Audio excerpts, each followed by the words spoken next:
पाके हूँ, जहाँ पा लिया है तुम्हें पाके हूँ, जहाँ पा लिया है। ज़मीं तो ज़मीं आसमां पा लिया है तुम्हें पाके हूँ, जहाँ पा लिया है तुम्हें पाके हूँ।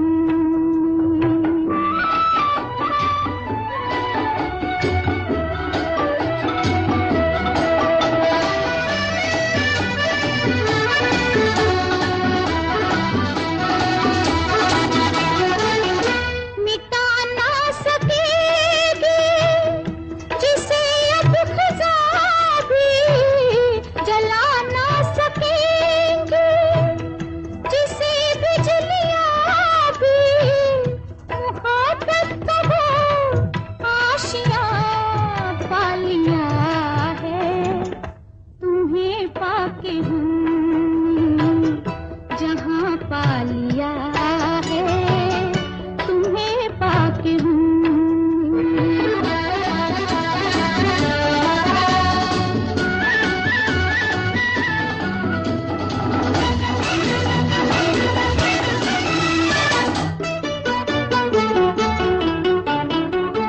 जमाने के गम प्यार में ढल गए हैं, जमाने के गम प्यार में ढल गए हैं। उम्मीदों के लाखों दिए जल गए हैं, उम्मीदों के लाखों दिए जल गए हैं कि जब से तुम्हें मेहरबान पा लिया है तुम्हें पाके हूँ, जहाँ पा लिया है तुम्हें पाके हूँ।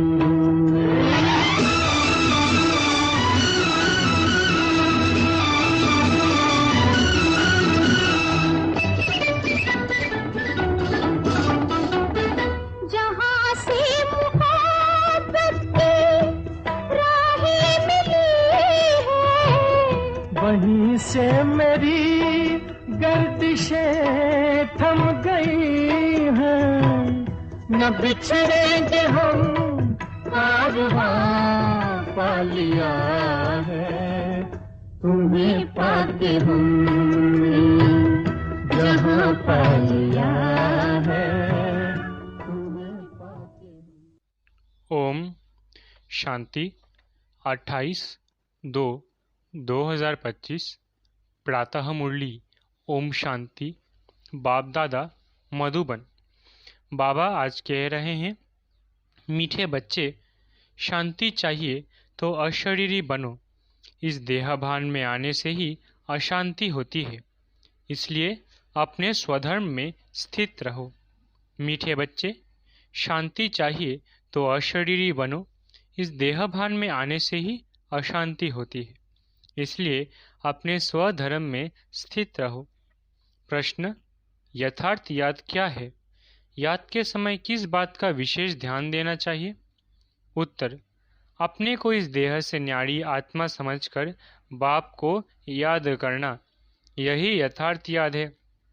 कोई भी देह याद ना आए, ये ध्यान रखना जरूरी है।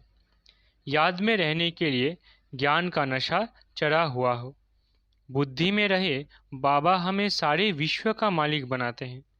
हम सारे समुद्र, सारी धरनी के मालिक बनते हैं। गीत: तुम्हें पाके हमने जहाँ पा लिया। ओम शांति। ओम का अर्थ ही है अहम, मैं, आत्मा।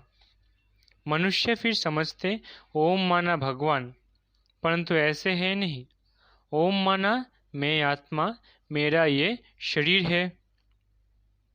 कहते हैं ना, ओम शांति।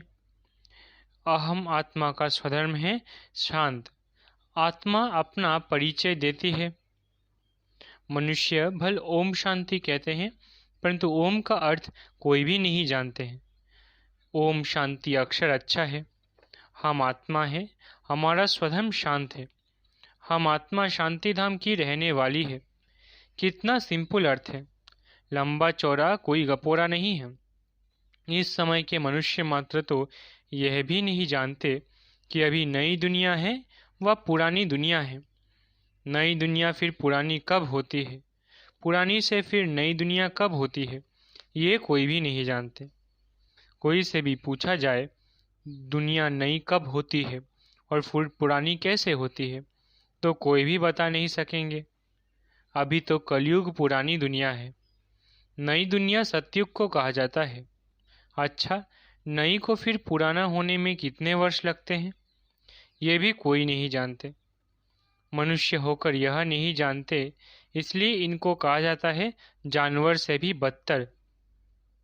जानवर तो अपने को कुछ कहते नहीं, मनुष्य कहते हैं हम पतित पावन हैं, हे पतित पावन आओ, परंतु उनको जानते बिल्कुल ही नहीं। पावन अक्षर कितना अच्छा है, पावन दुनिया स्वर्ग नई दुनिया ही होगी। चित्र भी देवताओं के हैं, परंतु कोई भी समझते नहीं। ये लक्ष्मी नारायण नई पावन दुनिया के मालिक है। ये सब बातें बेहद का बाप ही बैठ बच्चों को समझाते हैं। नई दुनिया स्वर्ग को कहा जाता है, देवताओं को कहेंगे स्वर्गवासी। अभी तो है पुरानी दुनिया नर्क, यहाँ मनुष्य है नर्कवासी। कोई मरता है तो भी कहते हैं स्वर्गवासी हुआ, तो गोया यहाँ नर्कवासी है ना। हिसाब से कह भी देंगे बरोबर ये नर्क ठहरा, परंतु बोलो तुम नर्कवासी हो तो बिगड़ पड़ेंगे। बाप समझाते हैं देखने में तो भल मनुष्य है, सूरत मनुष्य की है, परंतु सीरत बंदर जैसी है। ये भी गाया हुआ है ना। खुद भी मंदिरों में जाकर देवताओं के आगे आप सर्वगुण संपन्न अपने लिए क्या कहेंगे, हम पापी नीच है, परंतु सीधा कहो कि तुम विकारी हो तो बिगड़ पड़ेंगे। इसलिए बाप सिर्फ बच्चों से ही बात करते हैं, समझाते हैं, बाहर वालों से बात नहीं करते, क्योंकि कलयुगी मनुष्य है नरकवासी। अभी तुम हो संगम युगवासी, तुम पवित्र बन रहे हो। जानते हो हम ब्राह्मणों को शिव बाबा पढ़ाते हैं, वो पतित पावन है। हम सभी आत्माओं को ले जाने के लिए बाप आए हैं। कितनी सिंपल बातें हैं। बाप कहते हैं बच्चे तुम आत्माएं शांतिधाम से आती हो पार्ट बजाने। इस दुख धाम में सभी दुखी है, इसलिए कहते हैं मन को शांति कैसे हो। ऐसे नहीं कहते हैं आत्मा को शांति कैसे हो। अरे तुम कहते हो ना ओम शांति, मेरा स्वधर्म है शांति, फिर शांति मांगते क्यों हो। अपने को आत्मा भूल देह अभिमान में आ जाते हो। आत्माएं तो शांति धाम की रहने वाली है, यहाँ फिर शांति कहाँ से मिलेगी। अशरीरी होने से ही शांति होगी। शरीर के साथ आत्मा है तो उनको बोलना चलना तो जरूर पड़ता है। हम आत्मा शांति धाम से यहाँ पार्ट बजाने आई है। ये भी कोई नहीं समझते कि रावण ही हमारा दुश्मन है। कब से ये रावण दुश्मन बना है, ये भी कोई नहीं जानते। बड़े बड़े विद्वान पंडित आदि एक भी नहीं जानते हैं कि रावण है कौन, जिसका हम एफिजी बनाकर जलाते हैं। जन्म जन्मांतर जलाते आए हैं, कुछ भी पता नहीं। कोई से भी पूछो रावण कौन है, कह देंगे ये तो सब कल्पना है। जानते ही नहीं तो और क्या रिस्पॉन्ड करेंगे। शास्त्रों में भी है ना, हे राम जी संसार बना ही नहीं है, ये सब कल्पना है, ऐसे बहुत कहते हैं। अब कल्पना का अर्थ क्या है। कहते हैं ये संकल्पों की दुनिया है, जो जैसा संकल्प करता है वो हो जाता है। अर्थ नहीं समझते।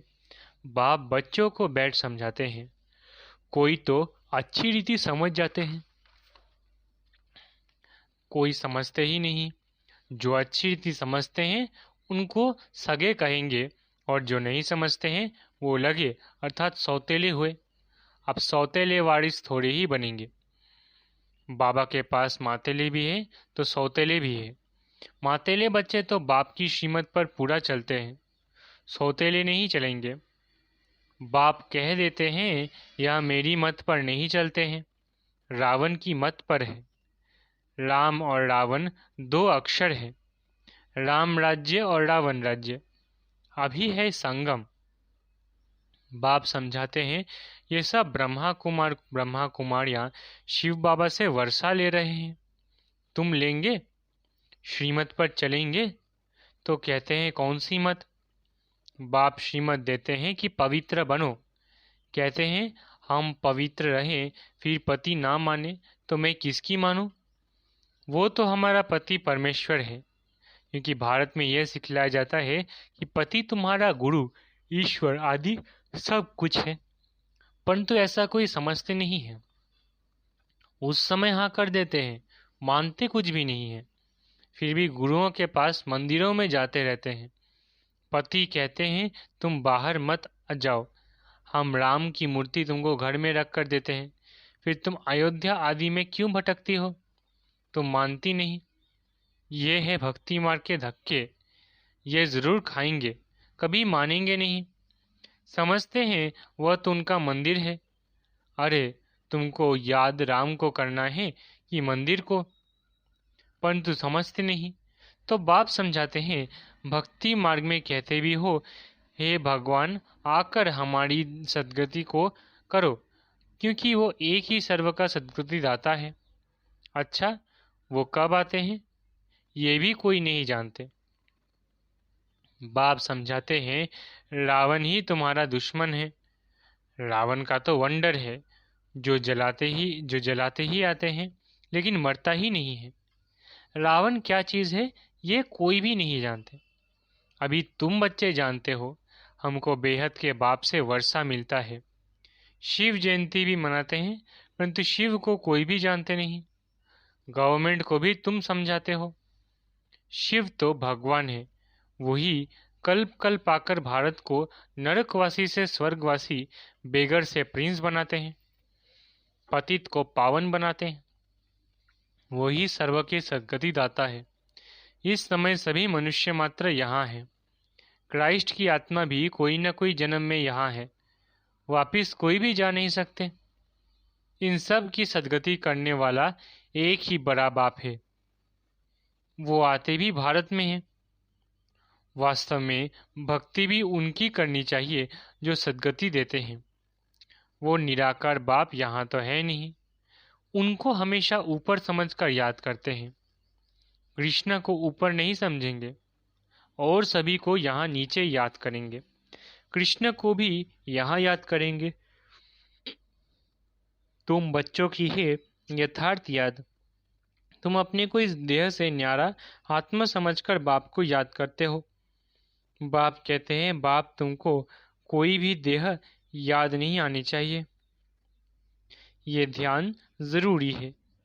तुम अपने को आत्मा समझ बाप को याद करो। बाबा हमको सारे विश्व का मालिक बनाते हैं। सारा समुद्र, सारी धरनी, सारे आकाश का मालिक बनाते हैं। अभी तो कितने टुकड़े टुकड़े हैं, एक दो की हद में आने नहीं देते हैं। वहाँ ये बातें होती नहीं। भगवान तो एक बाप ही है। ऐसे नहीं कि सभी बाप ही बाप है। कहते भी है हिंदू चीनी भाई भाई, हिंदू मुस्लिम भाई भाई, परंतु अर्थ नहीं समझते हैं।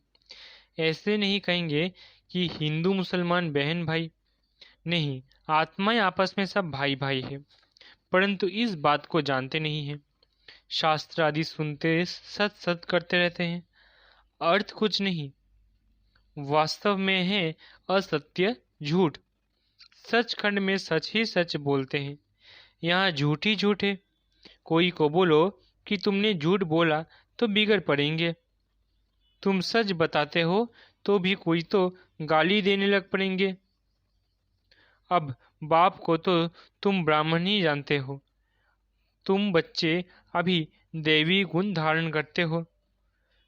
तुम जानते हो अभी 5 तत्व भी तमो प्रधान है। आजकल मनुष्य भूतों की पूजा भी करते हैं, भूतों की ही याद रहती है। बाप कहते हैं अपने को आत्मा समझ मामे कम याद करो, भूतों को मत याद करो। गृहस्थ व्यवहार में रहते हुए बुद्धि का योग बाप के साथ लगाओ। अब देही अभिमानी बनना है। जितना बाप को याद करेंगे तो विकर्म विनाश होंगे। ज्ञान का तीसरा नेत्र तुमको मिलता है। अभी तुमको विकर्माजीत बनना है। वो है विकर्माजीत संवत। ये है विकर्मी संवत। तुम योग बल से विकारों पर जीत पाते हो। भारत का योग तो मशहूर है, मनुष्य जानते नहीं हैं। सन्यासी लोग बाहर में जाकर कहते हैं कि हम भारत का योग सिखलाने आए हैं। उनको तो पता नहीं ये तो हठ योगी है, वो राजयोग सिखला न सके। तुम राज ऋषि हो। वो है हद के सन्यासी, तुम हो बेहद के सन्यासी। रात दिन का फर्क है। तुम ब्राह्मणों के सिवाय और कोई भी राजयोग सिखला न सके। ये है नई बातें, नया कोई समझ ना सके, इसलिए नए को कभी अलाउ नहीं किया जाता। ये इंद्र सभा है ना। इस समय है सब पत्थर बुद्धि। सतयुग में सब बनते हैं पारस बुद्धि। अभी है संगम। पत्थर से पारस सिवाय बाप के कोई बना ना सके। तुम यहाँ आए हो पारस बुद्धि बनने के लिए। बरोबर भारत सोने की चिड़िया था ना। ये लक्ष्मी नारायण विश्व के मालिक थे। यह कभी राज्य करते थे, ये किसको पता थोड़ी है। आज से 5000 वर्ष पहले इनका राज्य था। फिर ये कहाँ गए? तुम बता सकते हो। 84 जन्म हो गए, अभी तमो प्रधान है। फिर बाप द्वारा सतो प्रधान बन रहे हैं ततत्वम।